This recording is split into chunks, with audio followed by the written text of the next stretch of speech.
love creatives, welcome to another 12 days of Giftmas. Today is day 2 and we are going to be taking a look at these Winsor & Newton gouache. They were on my wish list and there was a deal and I figured why not do this as a giveaway for 12 days of Giftmas. There we go.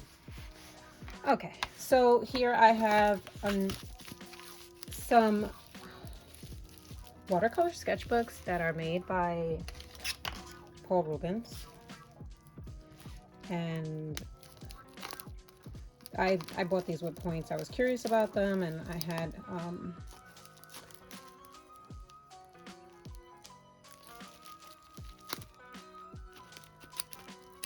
points available, and I said, you know what, why not? Let's give it a whirl. And it's a 2-pack, so I will pass on one to day 2's winner. I thought that would be really cool. I just hope that you're enjoying this, and I'm enjoying making it, and I hope that you feel the same way. So I'm gonna put that to the side. I also got this palette from Daiso Japan, and I figured I can use the pots to put the colors in, and then I can mix here, and then I can just keep this on the side because it's gouache. It'll dry, but I can always add a little bit more to wet it up, and I don't know, we'll see how that goes. Let's open up.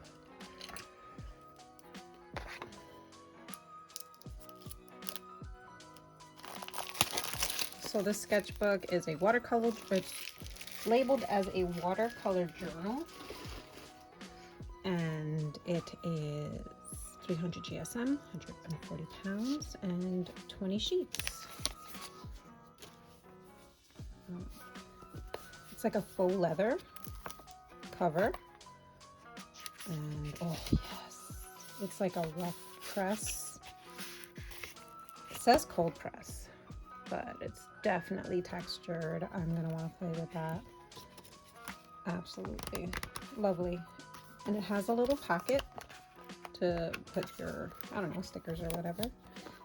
And it has a little elastic band to keep your pages nice and closed when you don't want to use it. It even has a marker, which is cute. I think this is adorable. It seems like it's going to be very sturdy. And the pages are perforated, so if you do want to take it out, you can. That's nice. All right, so there's that. Let's open up.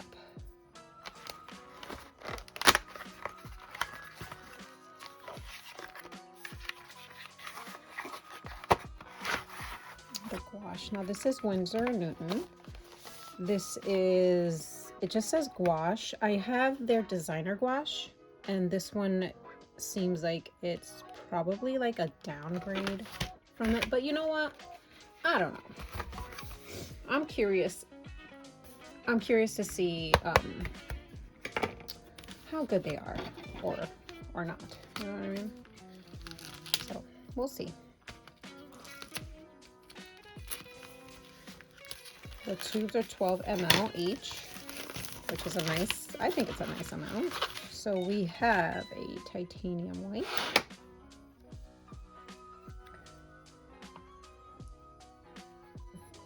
primary yellow,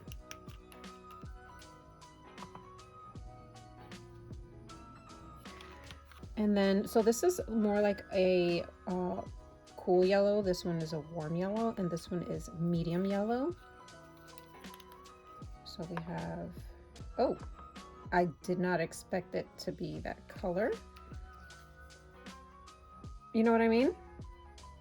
Okay. Vermilion. And the tubes look like they're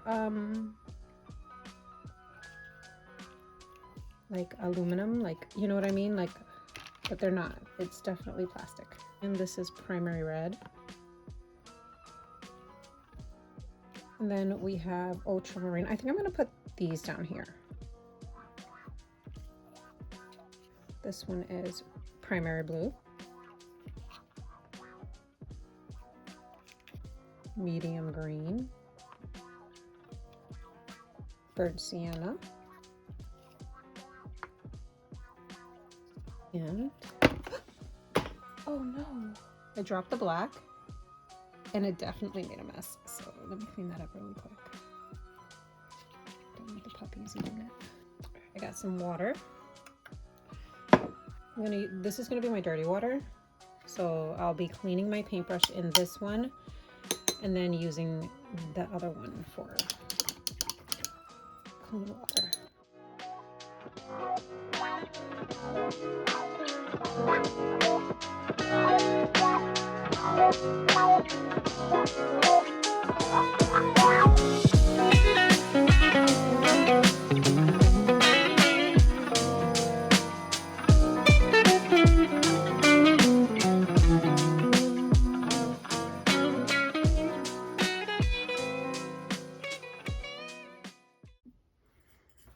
Okay, so everything is dry now, and if you try to see if there's any go layer, there's none. It's nice and matte, so that's what we want, especially when we're working with gouache. So I'm excited. While this was drying, I went through my little Studio Ghibli postcard collection, and I picked out a couple of different reference photos that I would like to try. Now, I'm not going to be focused on the characters, but I will be focused on the background of the images, and I just I want to see if I can. You see that glow in the back, the yellow glow? I want to make that. And can I? We shall see. So I don't know which one I'm going to attempt, but the next page is going to be dedicated to that. I'm really leaning towards this one, but I don't know. I might be a little too intimidated. But, you know, what are you going to do? You have to try, right? So.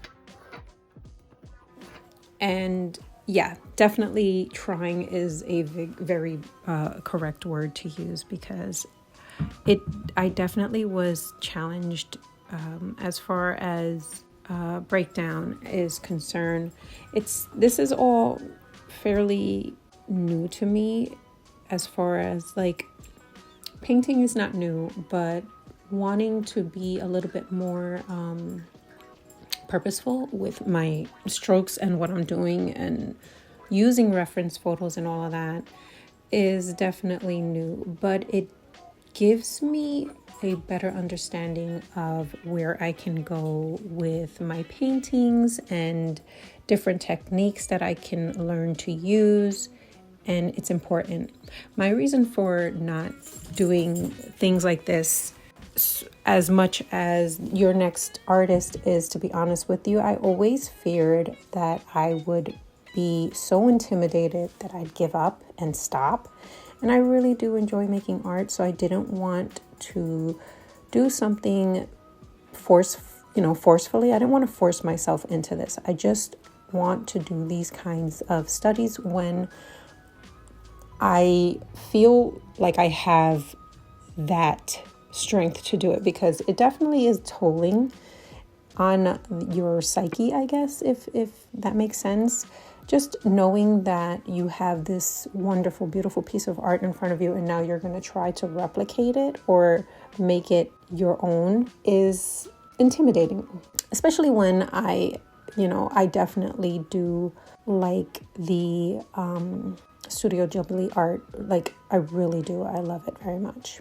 I'm moving on to a next piece, and this one is just from my imagination. So it's a lot easier because there's no mistakes that I can make, because I'm just imagining it and making it. And it's fun, it's liberating, but sometimes we need a challenge of trying to make art, with the intentions of learning from it, and not just putting stuff that you want to put on a piece of paper that came out of your brain. I don't know. Does that make sense? Anyway, this paint definitely behaves very similar to Himi gouache and stuff like that. I'll show my reasons and my findings a little bit later in the video. Well, this was fun. I had a good time. Painting small is difficult.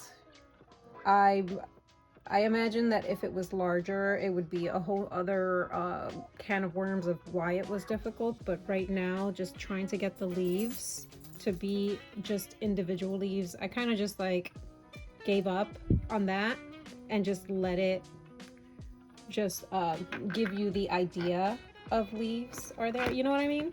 So that was fun. I'm enjoying it. The sketchbook is nice.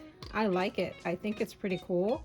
I want to try watercolor on it just to see how that works, but because of the texture, you know, you're not going to get smooth a smooth painting. And with gouache, I don't know, depending on who you are and how you like to paint, that is maybe important or unimportant, but for me it didn't bother me. Like I said, these were just like studies and I enjoyed it. I want to thank you for watching and staying to the end, and I want you to tell me your favorite Ghibli movie. If you don't have a favorite Ghibli movie, just comment below that you have never seen any Ghibli movies, or you don't have a favorite, or there's too many to be a favorite. You know what I mean? Just comment below any Studio Ghibli scenes or whatever, anything that you like. Like, what is a favorite scene of yours in Studio Ghibli? I know I enjoy watching Studio Ghibli and the art, and just I am in awe with how amazing the art is in everything I've watched from Studio Ghibli. Yeah, but my favorite is always going to be, well, I don't know, I can't say always, it might change because it's a toss-up right now, but Kiki's, I'm going to say it's Kiki's Delivery Services is definitely a top tier. I'm going to let these just dry out here. I did notice that once they're dry on the palette, I don't know if you can, let's see, it just flakes up. See how it just like flaked? And I don't think that's a big deal, because once you re-wet it, it's fine, and it just, you know, it's paint again. But I guess something to just point out. But it's gouache, and it works like gouache, and I had a blast. I'm hoping that this doesn't nip me, like bite me in the rear end for just keeping it like this. The way I figure is I can just take some new gouache if I want a little bit more of a moist gouache and put it, add it to here. So yeah, thanks for watching, and I will see you tomorrow. Peace and love. So here's a little behind the scenes of me reactivating the gouache, and I'm attempting to make some, like, just making colors on a paper and seeing where it takes me. I tried to draw a face, I didn't like it, but I'll put something on there. I did it on this sketchbook first, and then now I'm gonna come over here. I just want to see the best use of this gouache. Reactivating it is kind of sucky. I have an idea, and I'm gonna try that next.